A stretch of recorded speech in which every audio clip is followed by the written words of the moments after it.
നിങ്ങളുടെ കുട്ടികൾക്ക് മാക്സിമം ബുദ്ധിയുള്ള, തലച്ചോറുള്ള, മാനസിക വളർച്ചയുള്ള കുട്ടി ആവണമെങ്കിൽ തലച്ചോറുള്ള മാക്സിമം ന്യൂറോൺസിൻ്റെ മാക്സിമം ബ്രാഞ്ചസിന് മാക്സിമം സിനാപ്സ് ഉണ്ടാക്കണം. അതാണ് ബുദ്ധിശക്തി എന്ന് പറയുന്നത്. അതുണ്ടാക്കാൻ എന്താ ചെയ്യേണ്ടത്?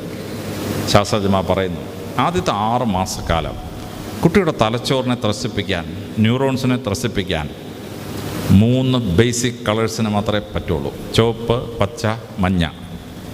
ഈ 3 നിറങ്ങൾ കണ്ടാൽ കുഞ്ഞിൻ്റെ തലച്ചോറിലെ ന്യൂറോൺസ് ത്രസിക്കും. ഒരു മനുഷ്യന് പ്രായപൂർത്തിയായാൽ 3.5 ലക്ഷം നിറങ്ങളെ തിരിച്ചറിയാൻ പറ്റും. 3.5 lakh കളേഴ്സിനെ തിരിച്ചറിയാൻ പറ്റും. പക്ഷേ ആദ്യത്തെ 6 മാസക്കാലം 3 നിറങ്ങളെ മാത്രമേ പറ്റുള്ളൂ. അതുകൊണ്ട് കുട്ടി കിടക്കുന്ന ബെഡ്റൂമിൽ തോരണങ്ങൾ കൊണ്ട് കെട്ടണം. മേളിൽ ചുവപ്പ്, പച്ച, മഞ്ഞ. വിൻഡോ കട്ടണം, ഡോർ കട്ടണം ചുവപ്പ്, പച്ച, മഞ്ഞ നിറങ്ങളാക്കണം. കുഞ്ഞിനെ എടുക്കാൻ പോകുമ്പോൾ അമ്മ പ്ലെയിൻ സാരി കൊടുത്തുകൊണ്ട് പോകരുത്. ചുവപ്പ്, പച്ച, മഞ്ഞ നല്ല ഇടകലർന്ന സാരിയും ബ്ലൗസ് കൊടുത്തുകൊണ്ട് പോകും. അമ്മയെ കാണുമ്പോൾ കുഞ്ഞിൻ്റെ ആ നിറങ്ങളെല്ലാം കുഞ്ഞിങ്ങനെ ശ്രദ്ധിച്ചിട്ട് കുഞ്ഞിൻ്റെ ന്യൂറോൺസ് ഇളകി ആടും. കുഞ്ഞിനെ വേലക്കാരി എടുക്കാൻ സാധ്യത ഉണ്ടെങ്കിൽ വേലക്കാരിക്ക് 3 സെറ്റ് സാരിയും ബ്ലൗസും വാങ്ങിച്ചു കൊടുക്കുക. ചുവപ്പ്, പച്ച, മഞ്ഞ. ഭർത്താക്കന്മാരെയൊക്കെ വാങ്ങിച്ചു കൊടുപ്പിച്ചുള്ളത്, പിന്നെ അത് വേറെ കുഴപ്പമാവും. നിങ്ങളങ്ങ് വാങ്ങിച്ചു കൊടുത്തേക്കാം. ചുവപ്പ്, പച്ച, മഞ്ഞ 3 നിറങ്ങൾ. അപ്പോൾ വേലക്കാരി കുഞ്ഞിനെ എടുക്കുമ്പോഴൊക്കെ കുഞ്ഞിൻ്റെ തലച്ചോറ് ഇങ്ങനെ ത്രസിക്കും, ന്യൂറോൺസ് ഇളകി ആടും, സിനാപ്സ് ഉണ്ടാവും, കുഞ്ഞിന് ബുദ്ധിശക്തി വർദ്ധിക്കും. ചുവപ്പ്, പച്ച, മഞ്ഞ എന്ന 3 ബേസിക് കളേഴ്സ് കാണിച്ചാൽ 6 മാസം കഴിഞ്ഞാൽ 1 വയസ്സാകുന്നത് വരെ ന്യൂറോൺസ് ത്രസിക്കുന്നത് പ്രകാശം കാണുമ്പോഴാണ്. ഹനുമാൻ പണ്ട് ജനിച്ച ഉടനെ സൂര്യഭഗവാനെ പിടിച്ച് തിന്നാൻ പോയിരുന്നൊരു കഥ പുരാണം നിങ്ങൾ കണ്ടിട്ടുണ്ടാവും. കുട്ടികൾക്ക് ഈ പ്രകാശത്തോട് ഒരു ആകർഷണമാണ്. മെഴുകുതിരി കത്തിച്ച് വെച്ചാൽ കയറി ആ മെഴുകുതിരി കത്തുകയാണ് ചെയ്യുന്ന വിളക്കുകൾ ഉണ്ടാക്കിയിട്ടുണ്ട്. ക്രിസ്മസ് കഴിയുമ്പോൾ നമ്മളെടുത്ത് അലമാരിക്കകത്ത് പൂട്ടി വെച്ച് കളയും. ശാസ്ത്രജ്ഞന്മാർ പറയുന്നു 6 മാസം മുതൽ 1 വർഷം വയസ്സാകുന്നത് വരെ കുട്ടി കിടക്കുന്ന ബെഡ്റൂമിൽ ഈ വിളക്ക് കത്തുകയാണ് ചെയ്യുന്നതിൽ സെറ്റ് ചെയ്യുക. കുഞ്ഞ് ഈ വിളക്ക് കത്തുകയാണ് ചെയ്യുന്നത് ഇങ്ങനെ വാച്ച് ചെയ്തുകൊണ്ടിരിക്കുക. കുഞ്ഞിൻ്റെ തലച്ചോറിലെ ന്യൂറോൺസ് ഇളകി ആടും, സിനാപ്സ് ഉണ്ടാവും, തലച്ചോറിന് അസാധാരണ ബുദ്ധിശക്തി ഉണ്ടാവും. 1 വയസ്സ് തൊട്ട് 1.5 വയസ്സ് വരെ ചലിക്കുകയും ശബ്ദിക്കുകയും ചെയ്യുന്ന കളിപ്പാട്ടങ്ങൾ കൊടുക്കണം. ഈ ചലനത്തെ മോണിറ്റർ ചെയ്യുന്നത് മുഖത്തുള്ള 2 കണ്ണുകളാണ്.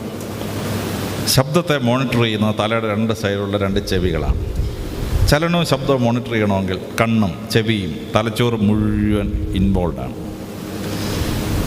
അപ്പോൾ ചെണ്ട അടിച്ചുകൊണ്ട് വന്ന് കുരങ്ങനോ കോക്കൊന്ന് ശബ്ദം ഉണ്ടാക്കുന്നത് താറാവോ ബക്കറ്റിനകത്ത് ഓടുന്ന ബോട്ടോ ഇങ്ങനെയുള്ള കളിപ്പാട്ടം വാങ്ങിച്ചു കൊടുക്കണം. കളിപ്പാട്ടം വാങ്ങിച്ചു കൊടുത്തു കഴിയുമ്പോൾ കുഞ്ഞി ചലനവും ശബ്ദവും ഇങ്ങനെ മോണിറ്റർ ചെയ്യും, തലച്ചോറ് ആക്റ്റീവ് ആവും. അപ്പോൾ തലച്ചോറിനകത്ത് സിനോപ്സ് ഉണ്ടാവും, കുഞ്ഞിന് അസാധാരണ ബുദ്ധി ഉണ്ടാവും. ഞങ്ങളുടെയും ചെറുപ്പകാലത്ത് ഇങ്ങനെയുള്ള കളിപ്പാട്ടമൊന്നും കിട്ടത്തില്ലായിരുന്നു. ഞങ്ങളൊരു വെള്ളക്കായ എടുക്കും, ഒരു ഈർക്കിൽ വളച്ചു വെക്കും, 2 ഈർക്കിൽ ഇടയ്ക്കൂടെ കയറ്റും, കീറാന്നിങ്ങനെ കറക്കൊണ്ടിടക്കും. അതിനും ചലനവും ശബ്ദമുണ്ട്. അതുകൊണ്ടാണ് ഞങ്ങളുടെയൊക്കെ തലച്ചോറ് വളർന്നത്. ഇപ്പം എന്താണ്, നിങ്ങളുടെ മക്കളുടെ കാലം എത്തിയപ്പോഴേക്കും ശാസ്ത്രം വളർന്നു. ഇന്ന് 5 രൂപ മുതൽ 5 ലക്ഷം രൂപയുടെ കളിപ്പാട്ടം കിട്ടും. കംപ്ലീറ്റ് റെയിൽവേ സ്റ്റേഷൻ നമ്മുടെ പഠന മുറയ്ക്ക് അത് സെറ്റ് ചെയ്യാൻ പറ്റും 5 ലക്ഷം രൂപയ്ക്ക്. ഇതാണ് ശാസ്ത്രയുഗം. തിരുവനന്തപുരത്ത് കളിപ്പാട്ടി എന്നൊരു കടയുണ്ട്. ഏത് സാധനം ഓർഡർ ചെയ്താലും 2 ആഴ്ച കൊണ്ട് യൂറോപ്പിൽ നിന്ന് അമേരിക്കയിൽ നിന്ന് വരുത്തി തരും. ചലനവും ശബ്ദവുമുള്ള കളിപ്പാട്ടങ്ങൾ ബുദ്ധിശക്തി വളരാൻ, മനസ്സിൻ്റെ വളർച്ചയ്ക്ക് വളരെ അത്യാവശ്യമാണ്. 1.5 വയസ്സ് തൊട്ട് 2.5 വയസ്സ് വരെ കുട്ടിയുടെ മാനസിക വളർച്ചയ്ക്ക് 4 കാര്യങ്ങൾ മാതാപിതാക്കൾ ചെയ്തു കൊടുത്തിരിക്കേണ്ടതാണ്. അതിലാദ്യത്തേത് പൊട്ടുന്ന കളിപ്പാട്ടങ്ങളാണ്.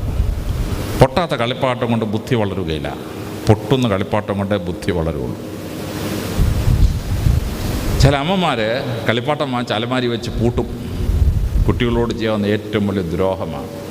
കുഞ്ഞ് അലമാരുടെ മുമ്പിൽ നിന്ന് വായു വെള്ളം ഒലിപ്പിച്ചുകൊണ്ട് ആ കളിപ്പാട്ടം ഇങ്ങനെ നോക്കിക്കൊണ്ടേക്കാം.